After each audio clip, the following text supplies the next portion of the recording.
Professor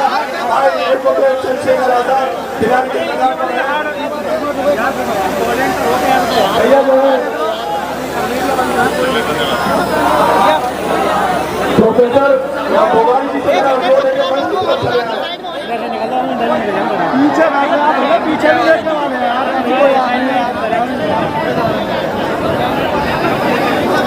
भैया बात माना। अब तो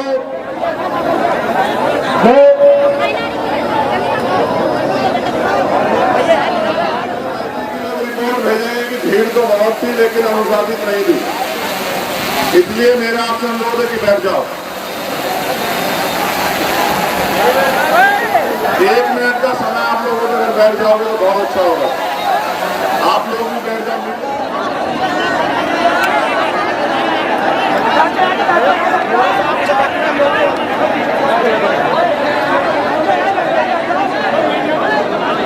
जब तक आप बैठेंगे नहीं तो मजबूरी में हम बोलेंगे नहीं, बताओ क्या कर। हम अपनी बात पे अड़ेंगे और आप अपनी पे।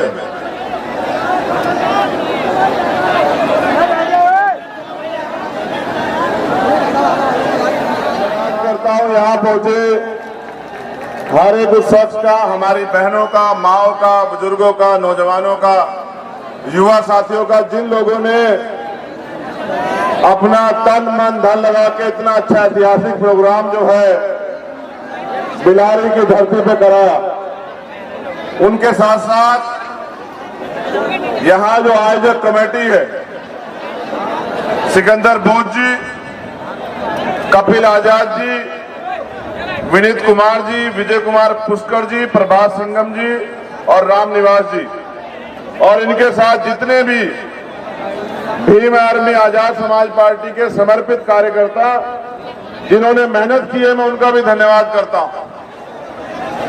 जब मैं घर से चला था तो मैं सोच रहा था कि मौसम इतना बिगड़ा हुआ है, ऐसा ना हो मुरादाबाद के लोग घर वापस चले जाएं। लेकिन जैसे जैसे मैं आगे बढ़ता गया आपकी संख्या भी बढ़ती गई, और जब मैं यहां पहुंचा तो मैं ये कह सकता हूं कि कोई भी आंधी तूफान आपका रास्ता नहीं रोक सकती अगर आपने कोई चीज तय कर लिया तो बहुजन समाज में समय समय पे जन्मे सभी संतों, गुरुओं, महापुरुषों को नमन करते हुए परम पूजनीय महामानव तथागत बुद्ध संत शिरोमणि सदगुरु रविदास जी महाराज, भगवान वाल्मीकि महाराज, गुरु नानक देव, संत कबीर और इस आजाद भारत को संविधान देने वाले विश्व रत्न डॉक्टर बाबा साहब अम्बेडकर, छत्रपति साहू जी महाराज, राष्ट्रपिता ज्योतिबा फूले, महामना रामस्वरूप वर्मा, बाबू जगदेव प्रसाद कुशवाहा, जननायक कर्पूरी ठाकुर और मेरे रहबर, मेरे गुरु, मेरे आदर्श मान्यवर साहब श्री काशीराम जी को नमन करते हुए आज के ऐतिहासिक सभा और आपकी ये संख्या ये बता रही है कि उत्तर प्रदेश की हवा बदल रही है। उत्तर प्रदेश का बहुजन समाज अब अंगड़ाई ले रहा है और वो गुलामी के बेड़े को काटने के लिए तैयार है। मैं लंबे समय से पूरे भारत के भ्रमण पे हूं और जहां भी अन्याय अत्याचार होता है वहां जा जाके मैं प्रयास करता हूं कि उस परिवार को न्याय मिल सके। लेकिन मैंने उत्तर प्रदेश के साथियों को जिम्मेदारी दी थी कि मार्च सितंबर तक आप अपने संगठन का निर्माण कर लो। अपना संगठन बूथ, ब्लॉक, विधानसभा, जिला, मंडल, संभाग और प्रदेश का मजबूत कर लो। जब आपका संगठन मजबूत हो जाएगा तब उसके बाद उत्तर प्रदेश की निकम्मी सरकार को सबक सिखाने के लिए हम लोग रोड पे उतरेंगे। और जिस दिन हम लोग रोड पे उतरेंगे उस दिन ये सोई भी गूंगी बहरी सरकार जाग जाएगी और जो अन्याय अत्याचार कमजोर वर्ग के लोगों को, जो अन्याय अत्याचार SC, ST, OBC, माइनॉरिटी महिलाओं पर प्रदेश में हो रहा है, उन एक एक अन्य अत्याचार का हिसाब इस गूंगी बहरी सरकार से हम लोग मांगने का काम करेंगे। और मुझे लगता है कि माह सितंबर खत्म होने से पहले आप लोगों ने कमर कस ली है और मुरादाबाद की सरजमी ऐलान कर रही है कि उत्तर प्रदेश की सरकार अब चेत जाए, उत्तर प्रदेश की गंदी बहरी सरकार अब समझ जाए। अगर अब उनकी सरकार में कमजोर वर्ग के लोगों पर अन्याय अत्याचार होते हैं तो उसका जवाब देने के लिए भीम आर्मी आजाद समाज पार्टी सड़क से लेकर सदन तक जो है चक्का जाम करने का काम करेगी। यही ऐलान करने के लिए आज एक जनसमूह यहां उपस्थित है। साथियों, और जहां तक मैं समझता हूं, महापुरुषों ने जब अपने जीवन का अमूल्य समय आंदोलन में दिया तो उनकी इच्छा शक्ति थी कि जिस दिन हमारे लोग अपनी गुलामी की बेड़ियां काटने के लिए, अपने बुनियादी अधिकार प्राप्त करने के लिए, अपनी समस्याओं को खत्म करने के लिए मैदान में उतरेंगे, अपनी वोट की वैल्यू को समझेंगे, उस दिन इस प्रदेश में और देश में शोषित वर्ग के लोगों का राज आएगा। आज इस डबल इंजन की सरकार में जो उत्तर प्रदेश में भी है और केंद्र में भी कमजोर वर्ग के लोग और ज्यादा कमजोर हुए, उनके साथ जुल्म जाति में अत्याचार बढ़ा है। अगर मैं बात करूं बाबा साहब अम्बेडकर की, तो बाबा साहब अम्बेडकर ने कहा शिक्षित बनो, संगठित रहो, संघर्ष करो। मैं अपने नौजवान साथियों से ये अपील करूंगा कि वो मेरी इस बात पे गौर करें कि पॉलिटिक्स का मास्टर की राजनीतिक सत्ता की चाबी अपने हाथ में लेने के लिए संघर्ष करो। और हम लोग संघर्ष करते हैं रोटी कपड़ा मकान के लिए।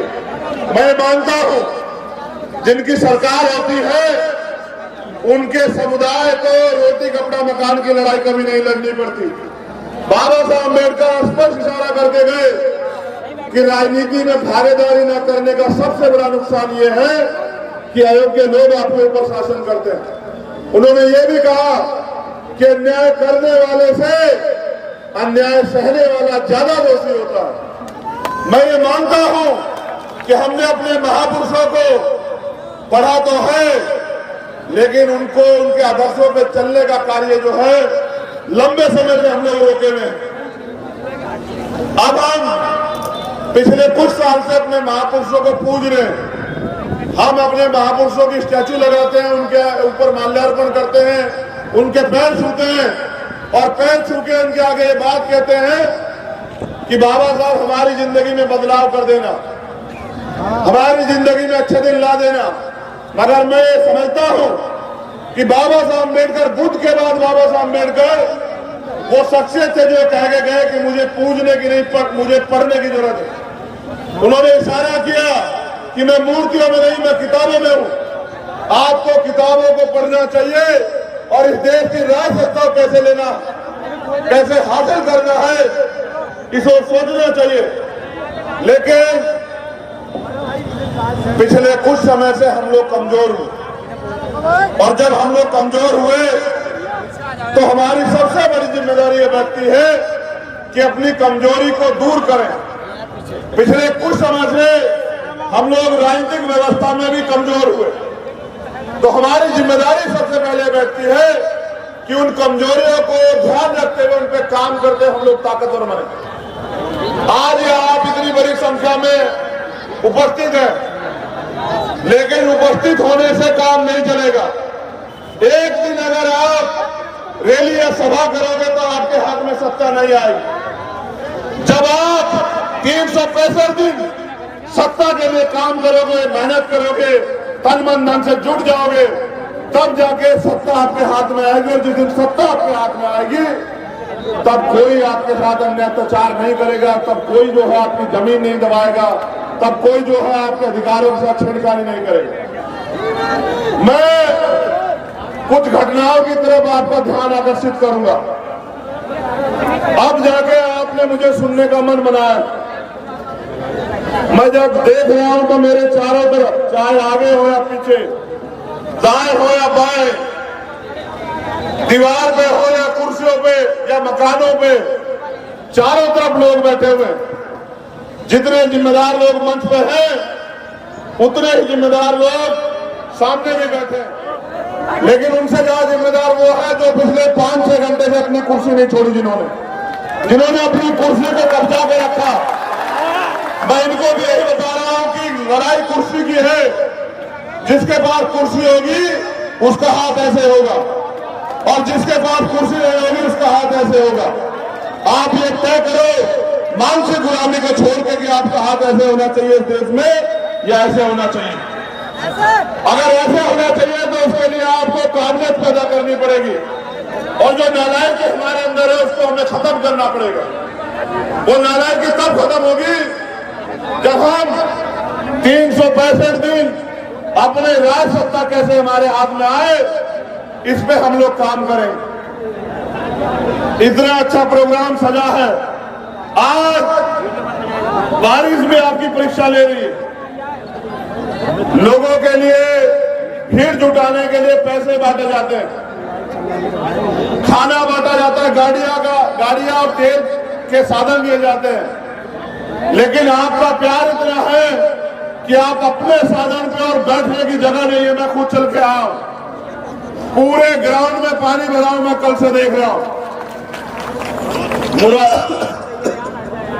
मुरादाबाद ने जो सम्मान दिया है उसको मैं जीवन के अंतिम क्षण तक भूलूंगा नहीं।